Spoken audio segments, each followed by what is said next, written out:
the idea is that it's going to be a figure, like a female figure, standing over two soldiers, Yeah. and the female figure represents death.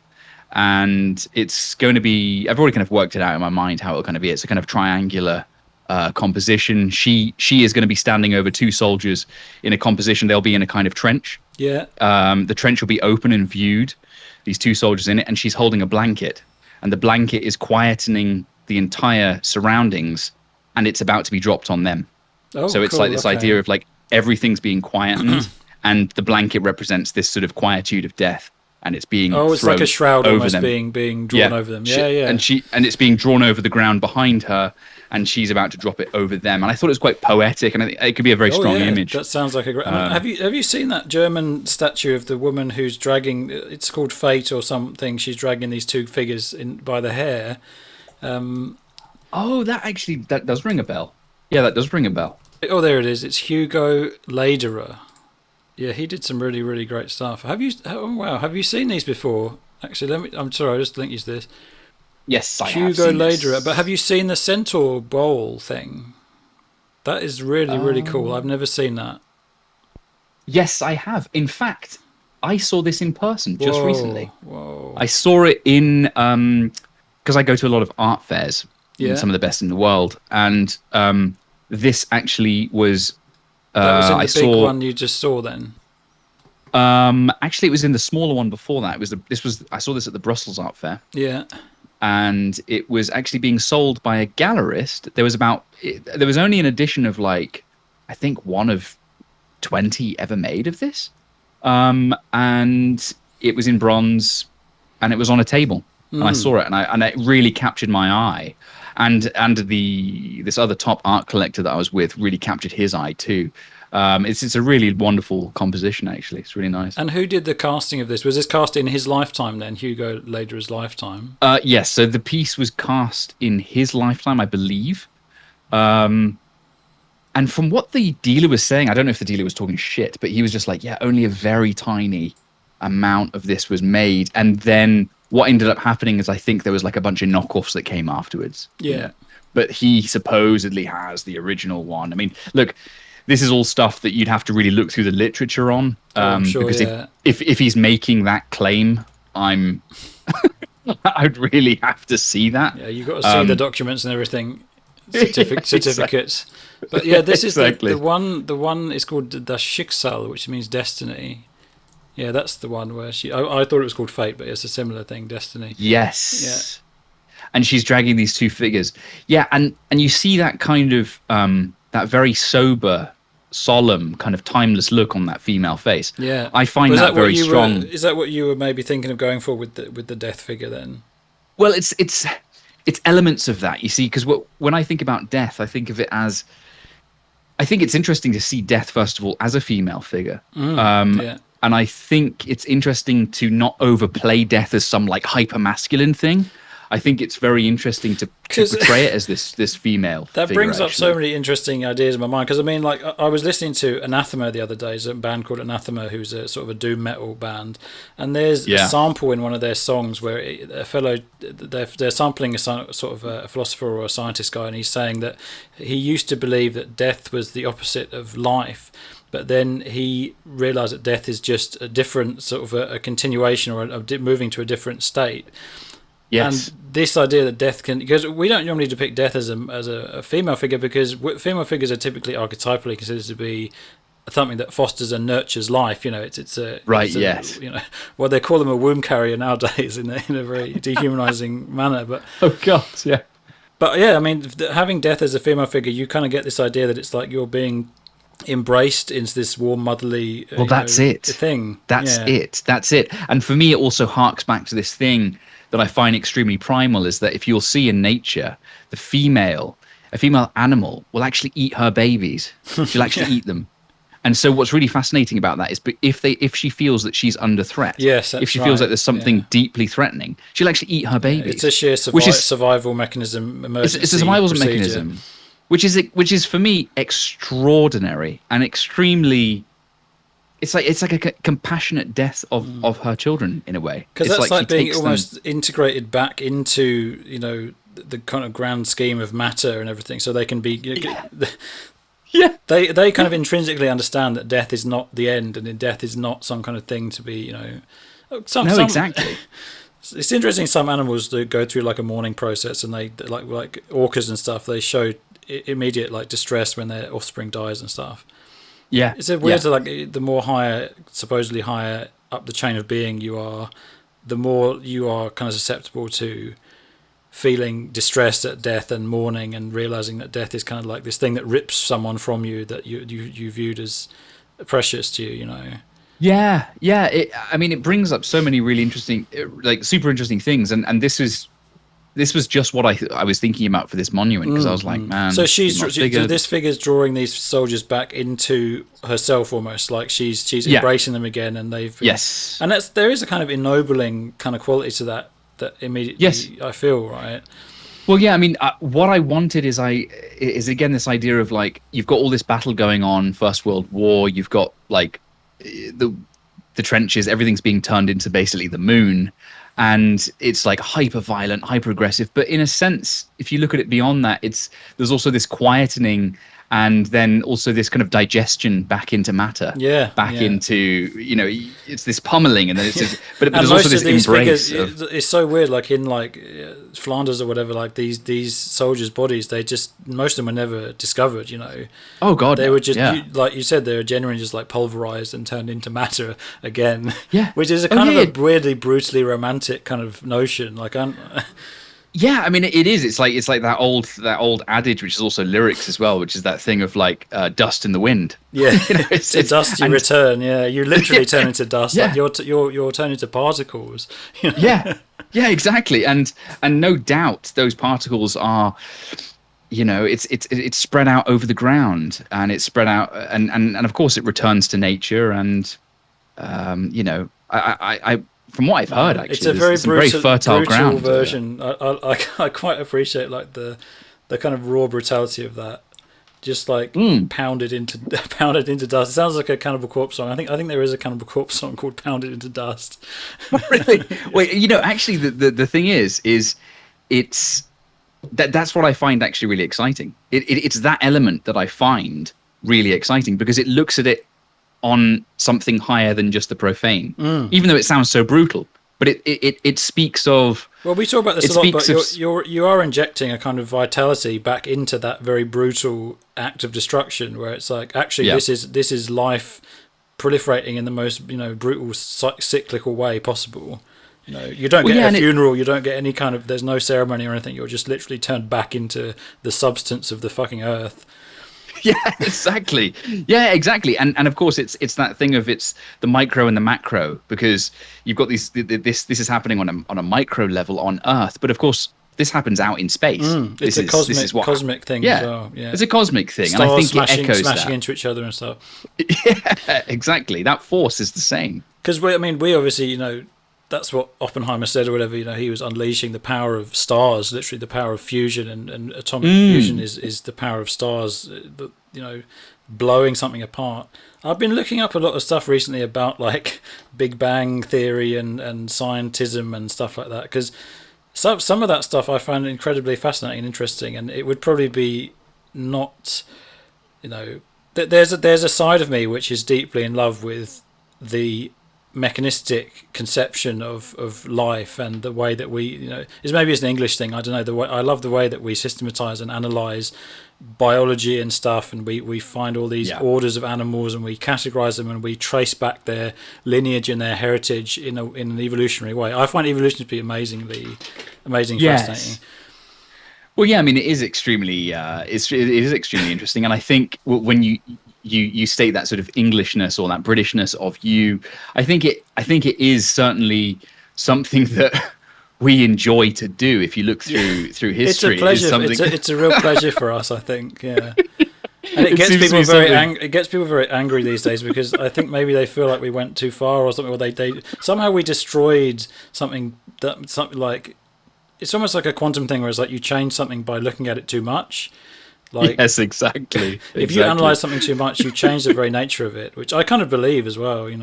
Oh no, I completely But that's agree why with that. people who want, these reactionary type people, they want to say, well, I wish all this never happened, so we could actually still be in a medieval kind of mind. But the medieval mind does not. You can't enter into it anymore.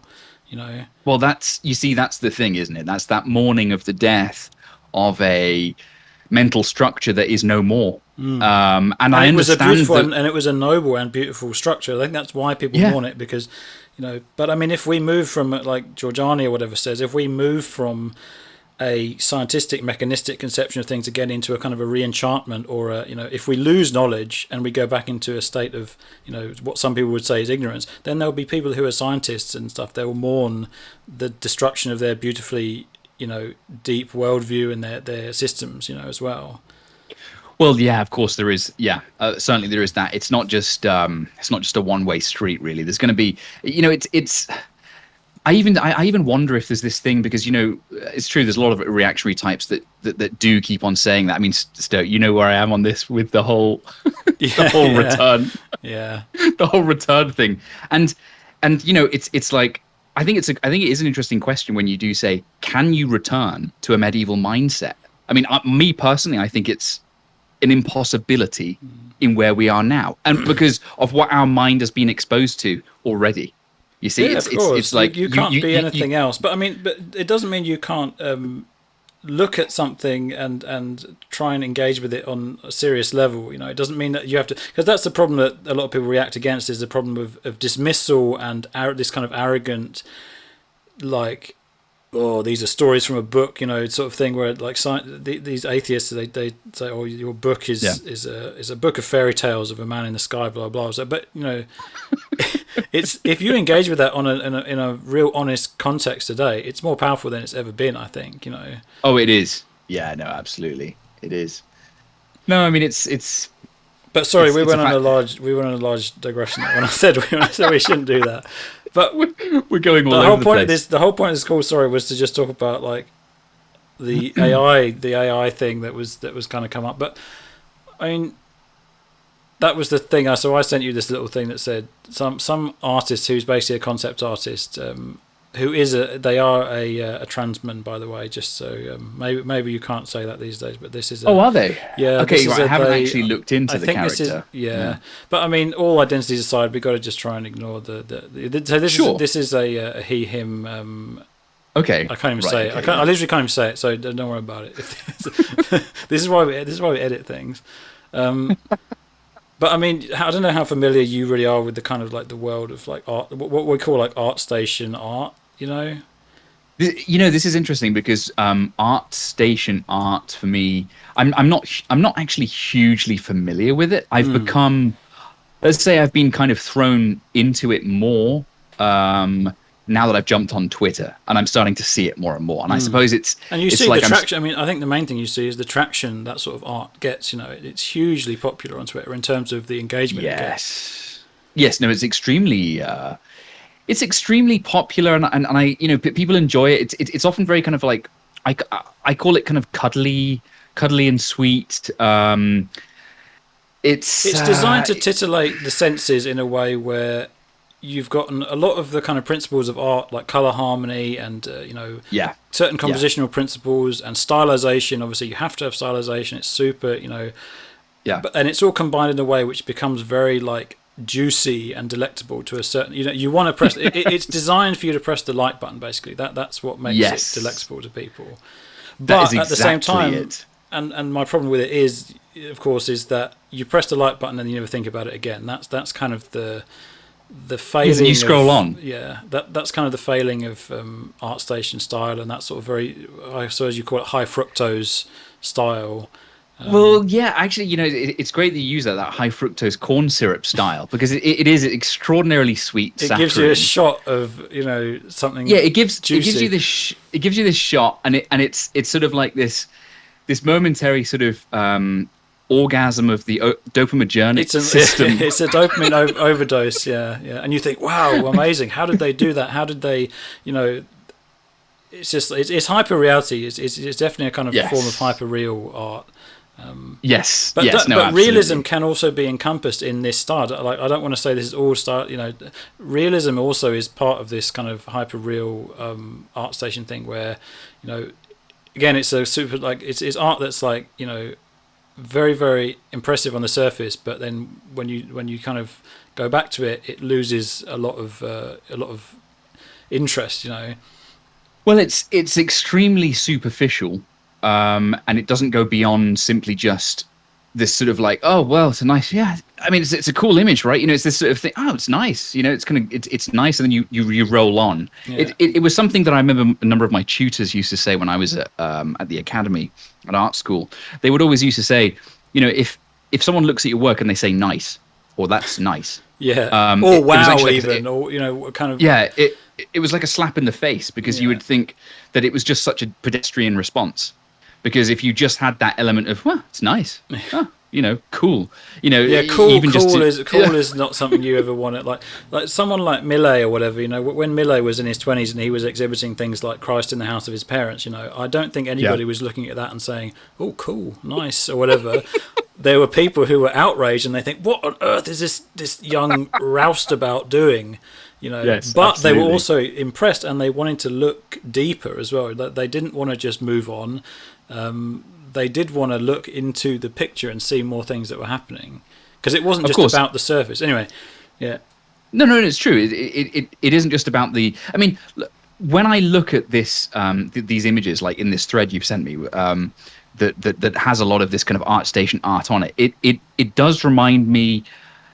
Everything has that kind of superficial element of a Pokemon card. yeah. It's a It's that magic card. It's a Magic the Gathering card or a Pokemon card. Yeah, and what's interesting about that is these things were designed to look really good in a small format. That's why yeah, Pokemon cards are so, and Magic the cards. They have very specific guidelines for Magic cards, and a lot of these people who are feeling threatened by this, they are Magic the Gathering card artists or they're associated with that milieu. And gotcha. there are some very Yeah, talented people who've been involved in Magic cards in the past. Like, one of my favourites was Gerald Brom. I don't know if you've heard of Gerald Brom at all. He was actually an original doesn't. kind of 80s dark gothic fantasy artist. I'll send you one quickly just so you know what I'm. And he's someone who's very informative of a lot of metal art, certain dark sort of gothic and Oh wait, occult yeah, hang on. art. I'm just having a look now. Was he associated with Diablo 2? Yes, exactly. There you go, Gerald Brom. He did the cover for Oh, Diablo and the expansion pack, the Lord of Destruction cover, I right. think. Fascinating. Yeah, yeah. Right. And Yeah. there's some very famous Magic cards who use his style. But again, he was somebody who was a real draftsman, and he dealt in, his influences, I suppose, they lie in the 70s fantasy art like Frazetta, but then he added a lot more of a Yes. gothic kind of quality to it, and a Definitely. lot more of Yeah. a Yeah. graphical You can quality. see that. Yeah, You can really see that in his work. Yeah. yeah. Yeah.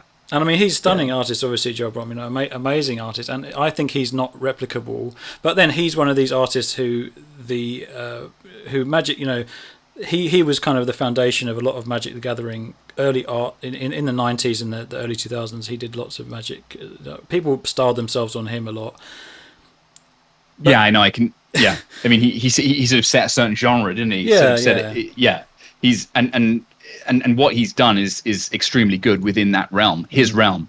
But then the sweet and the saccharine kind of quality again started to come into the Magic the Gathering when I think they were again trying to cater to an audience which wasn't nerds. They were trying to like get into more of an audience which I suppose was like more into like gamers and soft people who are kind of like, oh, we like OCs from Tumblr kind of thing, where it's like everything. Right. People became very obsessed with this kind of idea of OCs and like characters that they could identify with because they were kind of like, some of them had quirky personalities and they were social outcasts or stuff, and then it became a kind of all these characters that you see, and they became kind of a way for the designers and the artists to try and court this demographic of very sensitive, very kind of like, they're nerdy, but they're not really actually socially outcasted people. They take on nerddom like a skin suit, if you know what I mean. But seeing as you were never a nerd, I don't know. It's not so easy for me to kind of explain this, but like I played Magic the Gathering when I was younger, So Yeah, this is stuff that I've never actually gone. I mean, I know what it is, but I've never played it. I've never gone into it, so I don't know that element like sort of deeply. But I can only look at this from the lens of like, I went through an art academy, Yeah. and so I look at this stuff and I see it, and it's fantasy art. Yeah. It's to summarize, as we said before, it's quite sweet. It's fantasy art. Some of it's a little too sweet and saccharine. And the Some of problem it's is actually it doesn't really quite have, honest. Yeah, that's true. But the problem is it doesn't really have much to offer beyond being kind of like we said. It's just kind of an image, Yes, it's an image. It's like a figure standing with a sword, and it's like, oh, cool. And you have that moment. They lose. I mean, the fantasy art obviously it came from real context of stuff like people look at the Celts and barbarians and King Arthur and stuff like that, and they hyper exaggerated that kind of thing. Like someone like Rossetti, he was obviously reading like all these old stories, and then he would like turn his imagination towards this kind of like hyper pulpy world. Yes. But then nowadays it's kind of become the problem is nowadays that this stuff has become such a kind of tired cliche, and it's become so played out. The fantastical, when you say fantastic, that means it's set apart from reality. But when this has become reality and that's become the standard, you can't have anything where it really jumps out at you anymore. And that's why that's the precise reason why this AI is able to bamboozle so many people now, because it's feeding like a kind of leech, like a kind of colony of worms or whatever. It's fed upon all these images on ArtStation, and it's able to combine them in ways where it's actually kind of indistinguishable from the thing. Yeah, and this going back to this thread you sent, I'm looking through these images, and I'm just like, I'm amazed. And I'm amazed at, first of all, the artists that you can see here that are generally making this art. But then, of course, the reproductions of what the AI can do, it practically nails it. It practically nails it. And you can see... it's incredibly coherent. I mean, it can do things very, very well. In most cases, very, very well. Yeah, and I suppose it can do it to a level where... you could come in and you can do a few adjustments. Yeah, and exactly. Boom, and if there's a wonky eye or a funny weird feature, then you're right. A skilled artist could go in there and he'd do a little correction, and there's your piece exactly. And then boom, there's the piece. Maybe play around with the colors a bit, and then voila, we've got another ArtStation Pokemon card. We've got a magic. We've got a brand new magic card or whatever. You could. Exactly. But, I mean, this whole tell me exactly what distinguishes the stuff that you do. Like, why is this non-threatening to you? And to people like us, Yeah, I mean, obviously the person who wrote this thread is kind of outraged and scared and extremely concerned. Performatively, we have to say performatively. Yeah, but they're not going to lose any. They're not going to lose any work from this. But I mean, no, I mean performatively, kind of scared and worried. The sentiment is, in my opinion, a real sentiment in the sense that people who are maybe up and coming and they could get an illustration gig. Like as I did with MySpace, I used to do MySpaces and album covers for bands and stuff. If a metal band, for example, wants a cool album cover, they don't want to spend £700 or something on an album cover. No, they will go into an AI and they will generate something like that. And potentially, a 19-year-old, 20-year-old kid like me, or whatever, he might not be able to do that album cover for a band. Sure, especially because they don't have the money from labels or anything nowadays. There is that real thing, but it's not going to affect people like this Palmer person who's already got 180,000 followers or whatever, and and you got to bear in mind they build a following purely based on their opposition to this. That there are people who will throw money at them because they are anti-AI, they're anti-NFT, and that's how they define themselves in an oppositional kind of way. Well, yeah, and the thing that I find, the thing that excited me, and kind of got me, actually almost embracing the AI, is because I thought to myself, well, if this thing could come in, if this AI can come in and become all-consuming, and become a kind of, become a sort of a demigod, of the ArtStation world, and just make millions of these reproductions and do it extremely well or on par with this level of art, it can hopefully almost kind of consume itself. Yeah, because I think to myself, it's very exciting that this entity of this AI can then just kind of kind of put all of this nonsense out, because then what it will do is it will set a standard, and it will say you'll probably in the future have people saying like, look, we want some work done, but the standard is like Mid-Journey reproductions. Can you do better than that? Because that's the standard. And the standard then is actually because bear in mind as well that Mid-Journey and this thing, because you bring up something in my mind there, that this thing, it feeds on stuff that already exists, and that means that if it exists, then it can replicate it. I mean, Mid-Journey's a bit different because Mid-Journey, to me, it created some things which I personally couldn't really place as being like a style of a certain, because Mid-Journey had its own weird personality, which I really tried to embrace and kind of bring out of it. But this one, the what's it called again? Sorry, I thought it was called Silent Anatomy or something. It's called Stable Diffusion. Sorry, Stable Diffusion. Right, Stable Diffusion. So the problem with the Stable Diffusion one is that it actually seems to be making things that look too good, in the sense that they are exactly someone's style. Like, and that means if it's just a clone or whatever, then it doesn't have any. It's not creating something that to me feels like it's got some spark of originality to it. Whereas Mid-Journey had the right amount of like jank, in the sense that it was making something that was kind of wrong, and it was trying to fuse things. Because I mean, artists we love, human beings do this. We fuse things, and we try and like say, oh, what if I was to, a lot of music genres came about that way. Like what if we had shoegaze elements in black metal, or jazz elements in black metal, or what if we put techno music in death metal or whatever. And sometimes it worked really well, but that idea of kind of playing with things and doing this kind of cut up fusion thing, that creates more interesting things than simply saying, oh, I want a clone of Ruan Jia, or clone of Brom or something, or anything, where it's just like it could have been made by them literally, Right, but that's what they're scared of. That's the thing they're more scared of, Well, I mean, the thing is sorry, what was the name of this AI? What's it called? I keep forgetting what Stable Diffusion. I keep thinking it's called Silent Journey or Silent Anatomy or something. Sorry, Stable Diffusion. So this AI, Stable Diffusion, right?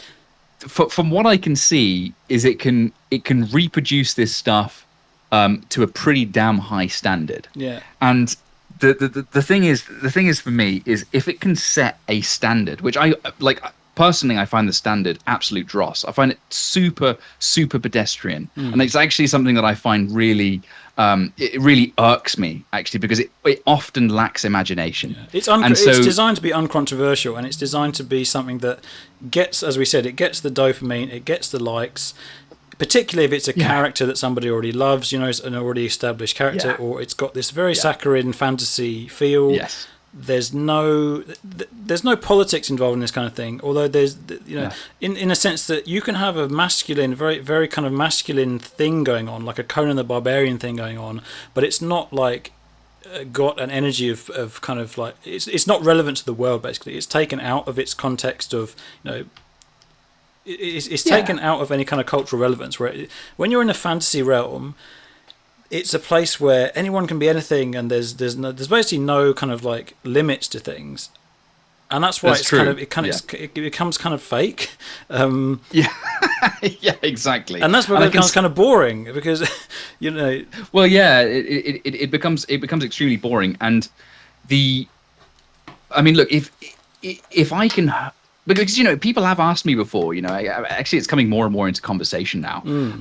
There was this top CEO of an ICT company and AI company, and he was talking to me recently at an exhibition. He said to me, "What do you like? Are you scared of this? Like, are you worried about AI? Like, what do you think?" Because a lot of the norm or more kind of normie people, they're like, shit, technology is gonna eat the world, and like it's gonna put artists out of business. It's gonna be completely finished. And I just like my feeling was, no, it will create a kind of pedestrian standard, and it will be a standard, and for that I'm thankful of, because it will create a standard, and then that standard to actually go above that, it will hopefully in some respects. It's a big word, but it could start a sort of a renaissance, in the sense that people will actually have to then really create something. They'll have to differentiate themselves. Exactly. They'll have to think in ways that the AI. They'll have to stay one step ahead of the AI. They'll have to stay one step ahead. Yeah, But also, totally. there's people who I think will opt to stop getting influenced by other artists, and maybe they'll start being influenced by a real kind of experience of, I hate to say it, like nature and humanity, a real human experience, Exactly. Exactly. rather than And doing that, this kind of yeah. cookie cutter thing where they like, oh, I want to be this style of this guy because But he got 1,000 likes. that is such an interesting point, and it's something that I was thinking about when you sent this. Is like exactly, it could be a catalyst that would almost, it will vulgarize this kind of stuff to the Yeah, point that it'll even then it'll make people be like, fuck it, I'm out, I want yeah, out of this. yeah. And they'll disconnect, and they'll go back to actual honest art and the creation of, Or at the with very the least hands and the something material. at the very least something that's challenging in the sense that it's if like you said, if a machine can do it and pump it up in a second, then, but the thing is, a machine can only do what we've already put into the world. It can't, like, the machine That's could true. not write Yeah. the Commedia of Dante. Only Dante could have written the Commedia because Dante Yeah. was a man who had all these experiences and he had Yes. a whole life ahead of him. But the Yeah. machine can write a facsimile of a Commedia, but only because Dante already wrote it. Well, this is it. It can only branch off something that's already kind of Yeah. existing. But the thing that I find interesting as well is, like, to go back to this conversation I had with the CEO. What I brought into the conversation is I stated that a lot of sculpture, a lot of stone sculpture, is now made with CNC machines. And it's you have a 3D model, and then like a CNC Oh, of machine will course, actually yeah. carve out the stone. Yeah, But yeah. Is that with some kind of? How is that done exactly? Quickly, with some kind of laser pinpoint so what you have thing?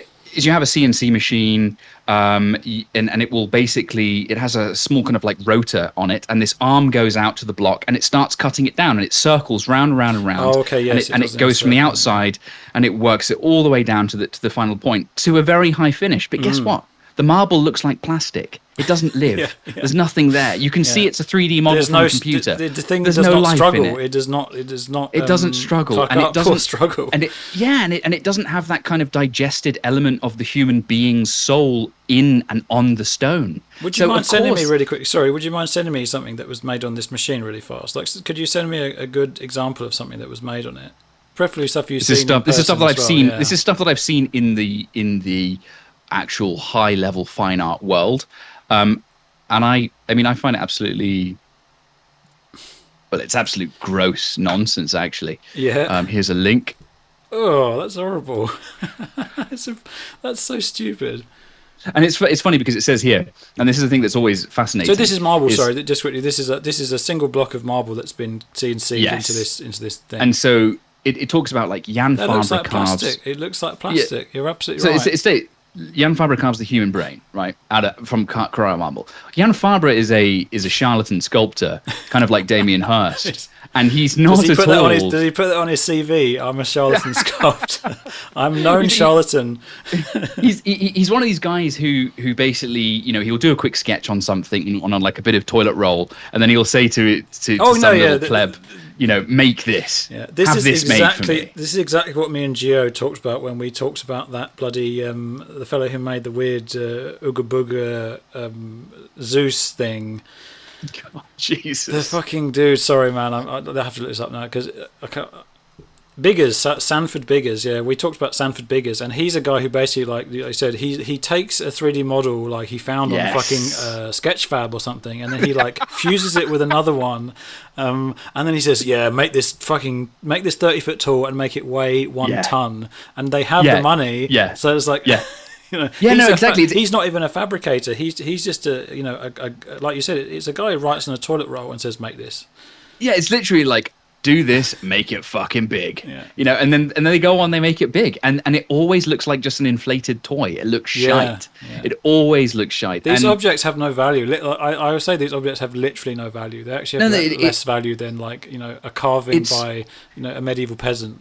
It's soulless. It's absolutely soulless. And so, going back to the conversation I had with the CEO, and he was talking to me, and he was kind of like, with a grin on his face, sort of like, yeah, the machines are coming to get you. And I was just like, no, because they lack that element. And so far from what I've seen, and I've gone to so many exhibitions and so many like high level art fairs, and whenever you see this kind of work, it stands out like a sore thumb, Yeah, and it yeah, stands out like a sore thumb in a really bad way. yeah. And certain people can't tell the difference, but if you're if you're really someone who's looked at a lot of sculpture, which I have, it stands out immediately, and you just think, God, this is absolute tosh.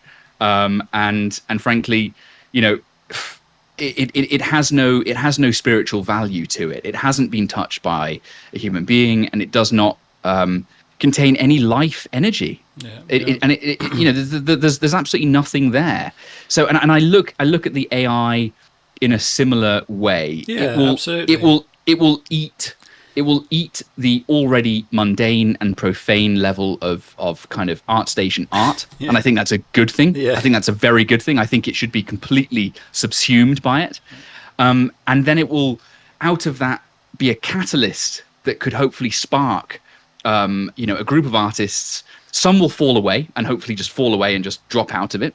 And others will say, look, we need to react against this, and it'll push further into the idea of like man and the material, the magic of the man and the material and the hand in the art. Because look, you can have this ArtStation art created, but this AI isn't putting paint on canvas. It has no life. The thing is as well that I always think about is this thing has no experience per se. Like he never experienced struggle in his life. He never experienced like nothing. His fucking any kind of the AI is not capable of cultural experience at all.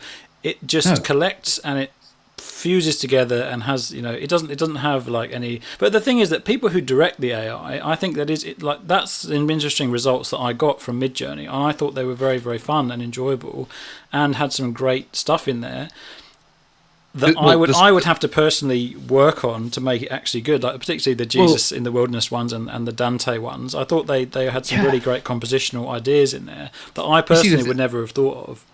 You see, the thing is with Midjourney is I love some of the janky, weird shit that it spews out because from that, it's almost like you can begin to have a starting point. It's an accident. Like I like the fact it has accidents and as well because accidents are human. We got to forget this. Accidents are human and very human. Yeah. When you've got an art which discourages, the thing is about ArtStation and concept art, though, it also discourages accidents and it discourages a kind of like experiment. I mean, I suppose it does frame itself as like experimentation, where people try and make the weirdest creature, or they try and make the like the most epic environment or something like that. But they are kind of inframed still by the standard of the culture in general and like what people will pay for. Because it's entertainment at the end of the day. It's entertainment. It is absolutely, you've nailed it. It is absolute entertainment, and the majority of the majority of what internet dwellers, lots of people that spend a huge amount of time on the internet today, majority of the art that they're coming in contact with is unfortunately this type of art. Yeah. It's that immediate like, oh, I'll just have a little quick look at this JPEG and there it is, good, yeah, she looks good, especially if it's my character, especially if it's one I empathise with, it's my character, it's like, oh, there's the character, she's got a sword, she's got a pair of great knockers, and there it is, I need that, and it's a sort of an orgasm that takes place. You see it a lot. It's when I've argued with these cat boys on Twitter, and they're sort of like, oh, why didn't you make it beautiful? Why didn't you make it sexy or whatever? And you think to yourself, I know exactly what you're looking for. You're looking for they something, want something that it caresses them and in a non-challenging way. And the thing about art though, like art, futurist art's always seen as kind of scary as well, because it's not. It is something that challenges you, but it's not challenging in the way that like conceptual, this gay conceptual art is, like the stupid brain you just showed me. Well, like that guy who made that, he probably thought that it was challenging and it like provoked some questions or something. It provoked questions about. He probably would say to you like, well, this actually, because it looks like plastic, it provokes questions about the artist's hand and where does the artist end and begin and all this kind of stuff. But obviously, it's conceptual art, and there are people who stroke their beards over that and they wank off over it all day long, whatever. But it's, as I always say, it's not art you can live with. It's not art that you can live by. It's not art that you'd ever go back to, and it's not art that touches your heart in any kind of way. It's entirely artificial. It's entirely artificial. It comes out of a very artificial and contrived place. It's extreme. The thing is as well, it's like when you have this hyper realized 3D model, and you just have a piece of you just have it like CNC'd out of a piece of stone. It's contrived. There's no magic to it. As you spoke about before, there's no happy accident that took place. It's like an accident happens when you're working on a piece of clay and the figure's arm falls off, and then you have to put that arm back on. But in the regesturing of that arm, you suddenly realize, fuck, something happened there, and I saw something organically come together that I wouldn't have thought of in that process. It's that organic process, and that's something that all of this art lacks and misses. The sooner it gets consumed by the AI, the better. Yeah. I think that's a good spot to leave that on, man, because I know you got some limited time today. But I thought that was a fantastic talk, man. It was very good. Good talk. Good talk. Yeah, I'll cease the recording now anyway.